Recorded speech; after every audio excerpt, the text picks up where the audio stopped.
তো আমি এদিকে মোচা ছাড়াতে বসেছি। মোচাটা দেখি অনেক বড়, কতক্ষণ টাইম লাগবে তা তো বলতে পারবো না, তবে মোচা ছাড়াতে একটু সময় লাগে।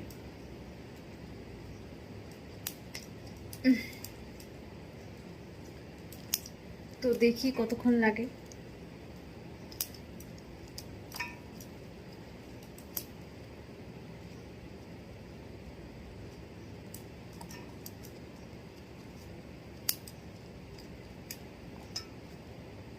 খেতে ভালো লাগে কিন্তু এটা এই ছাড়ানোটাই মুশকিল।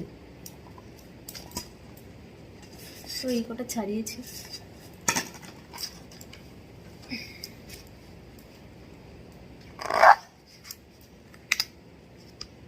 এটার একটা কষ আছে, গায়ে লাগলে বা এটা কালো হয়ে যায়, জামায় লাগলে তো উঠতেই যায় না। জামা